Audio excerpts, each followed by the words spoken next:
Hello Geometry, I am back with a new video. In fact, this is going to probably be a series of videos. Today we are going to be tackling the entire quadrilaterals chapter in review. And what I'm going to do actually is give you kind of like a test format where I'm just going to go through an entire version of the test that you guys took.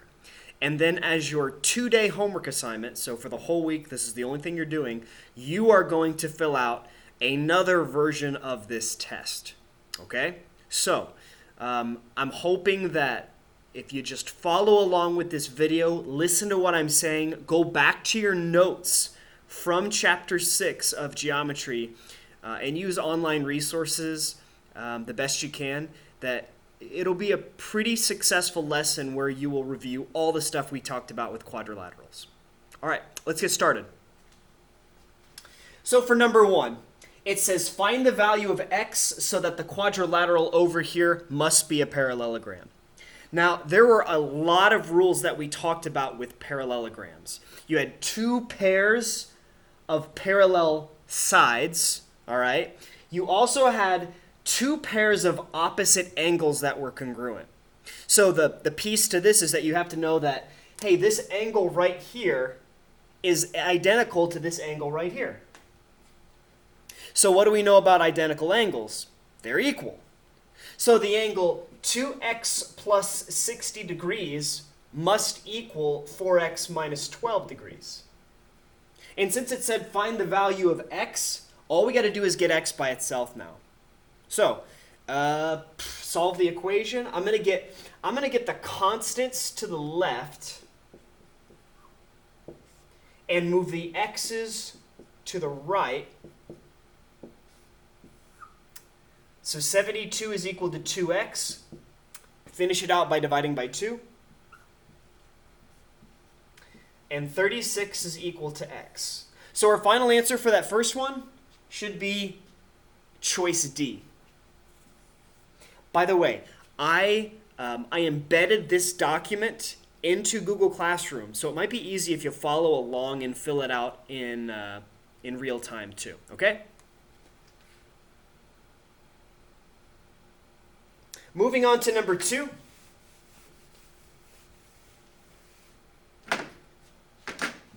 We're now talking about a kite, okay? And they're asking, what's the measure of angle T on this kite? Well, the first thing you guys should recognize is that there are 1, 2, 3, 4 angles in this quadrilateral. Since it's a 4-sided figure, that means that 360 degrees is what all the angles add up to total. So 360 is equal to angle S, 85 degrees, plus angle, I think it's V, yeah, which is 15 degrees. And we don't know what W and T are, but we talked about back in chapter 6 that kites have 1 pair of opposite angles that are congruent. So these angles right here are instantly proven to be congruent if we've labeled it a kite. So if we said something like, hey, let's just say that this is our unknown angle x. Well, that's also x because they're the same value, the same measure. So it's 360 equals 85 plus 15 plus x plus x. And at that point, it's a pretty basic equation to solve. 85 plus 15 is 100. X plus x is 2x, not x squared, 2x. And then we have to, in this case, move the 100 to the left. I'll move our equations over here so it doesn't get in the way of this diagram. It's 260 equals the 2x. And again, we just got to cut it in half by dividing by 2 at our tail end.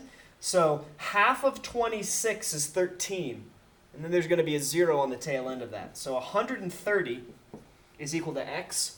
So you can be pretty sure that, again, letter D is the right choice here. 130 is angle T, and that's what I said x was.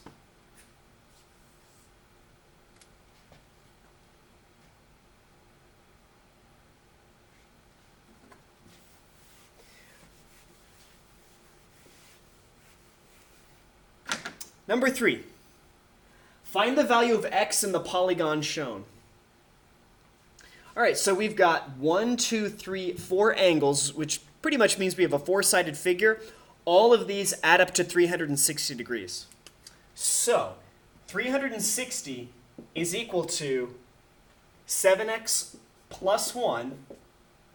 And you know what? I'm going to do this vertically instead of horizontally. Plus 8x minus 27 plus 5x plus 18 plus the 108 degrees. Wow. Okay, so we got a lot going on there. The 360 is on the left-hand side. I'm going to add up all the x's. 7 plus 8 is 15, plus 5 is 20. So you've got 20x here. And then you've got 1 minus 27. That would be minus 26. Minus 26 plus 18 is negative 8. And then negative 8 plus 108 is plus 100. By the way, feel free to check me with a calculator. You guys probably should keep one handy for this assignment. So now we've got, again, a very basic two-step equation. 360 is equal to 20x plus 100.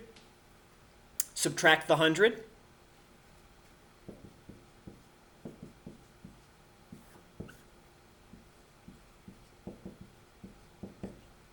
Divide by 20.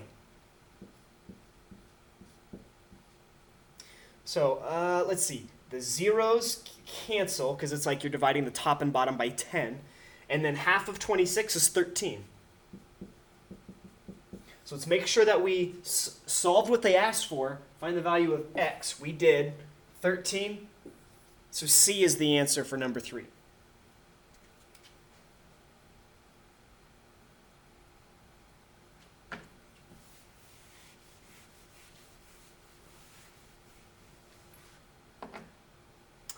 All right, now we have a trapezoid. So there were a lot of different properties in trapezoids, but the one thing that sort of that should jump out to you guys is the fact that if these two segments are congruent, that's what the little tick marks mean, and if you'll see on your notes that this segment is also congruent to this one, then that means that this is the exact middle of that trapezoid. And that middle right there is exactly the average of this one and this length here too. So, long story short, the average can be computed by saying, I'm going to take my 16, okay, plus my 4x minus 4, and I'm going to divide that whole thing by 2. That's how you'd find the average of 2 pieces. That should equal the middle. So we can approach the calculation algebra aspect of this a couple different ways. I'm just going to cut all the parts in 2. So half of 16 is 8. Half of 4x is 2x. Half of negative 4 is negative 2. And then what we do is we say, since it's on the same side of the equation, 8 minus 2 is 6. Still plus 2x equals 20. And then we've got a two-step equation in front of us. Take away the 6. Divide by 2. Our answer is 7. So C for number 4.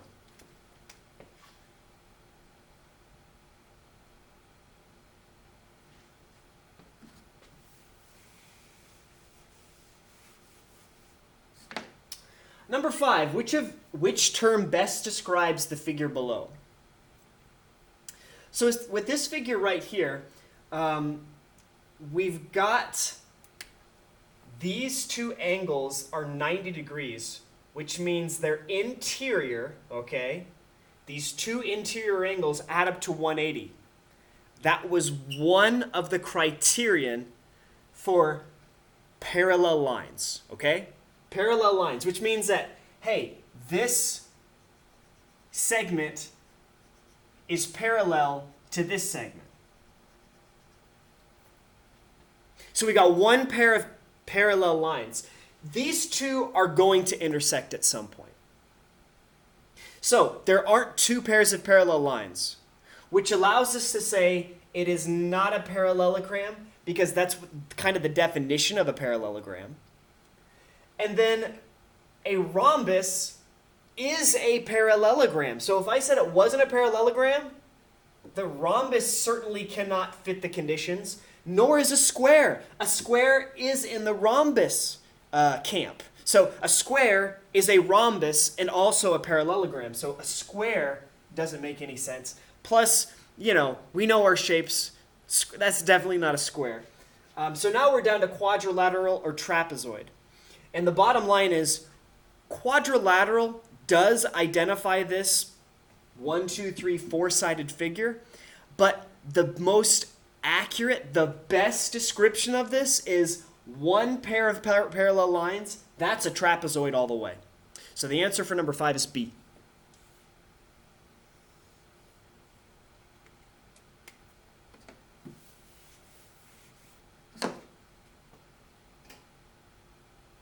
By the way, I move on very quickly from one to the next, so if you feel like you need to process it a little more, pause the video, go backward and watch it again, okay? I think that's don't just watch it without doing those pauses and reflecting on it. All right, the next one. It's kind of wordy. Which statement is never true for a kite? Okay. So I'm just going to draw a kite.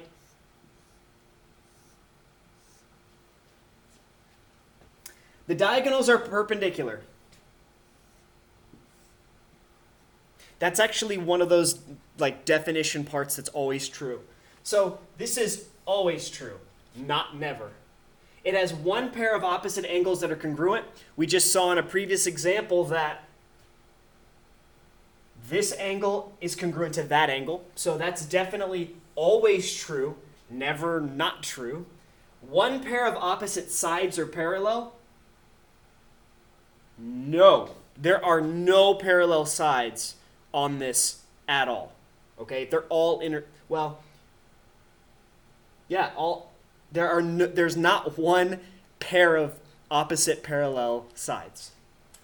So this one's interesting, right? I just want to make sure two pairs of consecutive sides are congruent. That also fits a definition for a kite. So that's always true. Okay, we got it. It's for sure C.